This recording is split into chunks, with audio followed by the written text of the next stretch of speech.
We hear all the time about AI getting smarter, maybe even teaching itself to think in ways we can't. It's this huge, exciting promise, right? Well, today, we're going to dive into a fascinating study that really puts that whole idea under the microscope.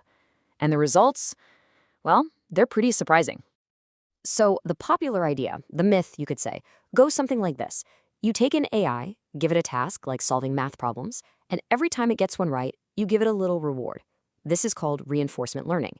And we've all kind of assumed it's like a gym for the AI's brain, letting it invent brand new strategies, kind of like how AlphaGo came up with Go moves no human had ever even thought of. It sounds amazing, doesn't it? A machine that actually improves itself, that gets smarter on its own. But here's the big question. Is the AI really learning to reason better, or is it just learning how to get better at passing the test?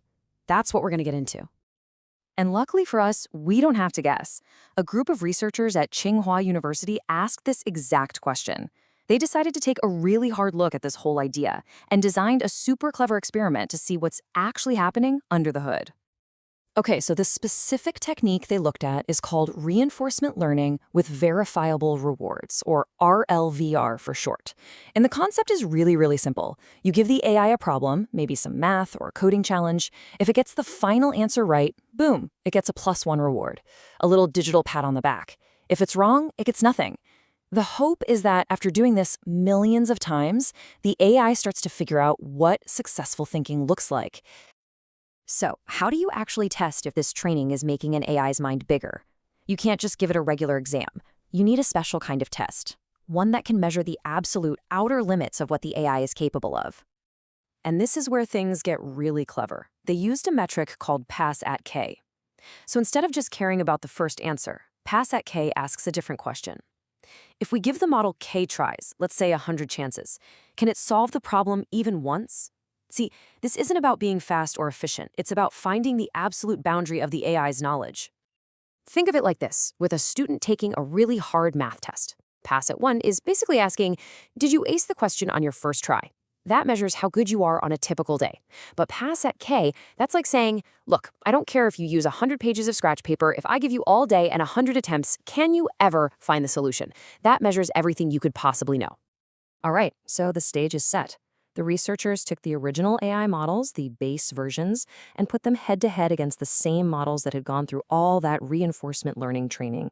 They ran their pass at K test, and well, what they found was definitely not what anyone was expecting.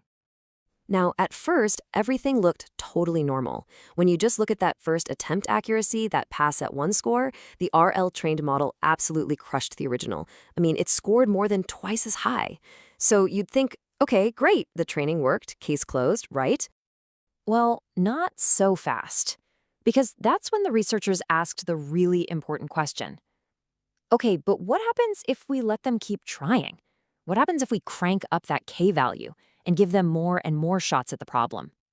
And this slide right here, this is the bombshell. As you give them more tries, something wild starts to happen. The original base model, the one with 0 extra training, it starts to catch up. And then it doesn't just catch up, it actually overtakes the supposedly smarter RL-trained model. In one test, after about 128 attempts, the untrained model could solve 9% more problems. The training made the AI a better sprinter, but it actually made it a worse marathon runner. So here's the takeaway, and it's a huge one. This kind of RL training wasn't teaching the AI any new ways to think. It was just making it a really efficient test taker. It got much better at using the 1 or 2 strategies it already knew worked well, but in the process, its overall world of knowledge actually got smaller. And check this out. This number just drives the point home. The researchers found that over 92% of the problems the smarter RL model could solve were problems the original base model could have solved anyway. You just had to give it a few more tries. The training added almost 0 new problem-solving skills.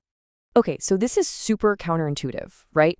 How does training an AI to get correct answers end up shrinking its potential? What is actually going on here? Let's break it down.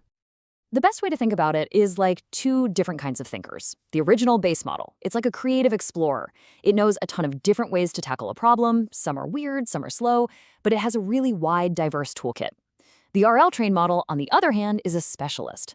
The training basically told it, hey, that one path over there, that's the one that gets you the cookie. So it gets incredibly good at that one path, but it forgets how to explore all the others. It becomes deeper, but much, much narrower. And in fact, when they analyzed the reasoning steps, that's exactly what they found. The set of strategies the RL model used was basically just a small chunk, a subset, of what the base model already knew how to do. So reinforcement learning wasn't creating new knowledge. It was just curating it, picking the most efficient path and throwing the rest away. So if this super popular method isn't actually making AI smarter, is there anything that does? Are we just stuck? Well, the researchers looked into that too, comparing it to another technique. And it turns out, the answer seems to be yes. A method called distillation works differently.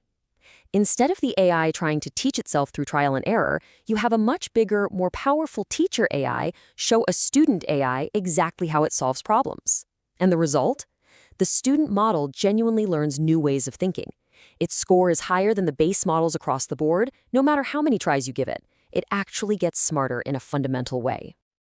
So let's pull all this together. What does this actually mean for the future of AI? This isn't just an academic exercise. It points to a really important truth about where we are right now. The bottom line is this: the way we're using this type of reinforcement learning today isn't about discovery, it's about optimization. It's a fantastic tool for making an AI faster, more reliable, and more efficient at the skills it already possesses, but it's not the magic key to unlocking brand new reasoning abilities. And look, you don't have to take my word for it. The researchers themselves put it perfectly. They basically say that these methods just haven't unlocked the real potential of RL, which is to come up with thinking that is truly, genuinely new. And that really leaves us with a huge, fascinating question for the future. Maybe the next great leap in AI isn't about getting better at rewarding the single right answer. Maybe it's about figuring out how to reward curiosity, how to reward creativity, and how to teach our AI not just to find the well-trodden path, but to bravely and maybe even inefficiently explore all the ones we haven't even imagined yet.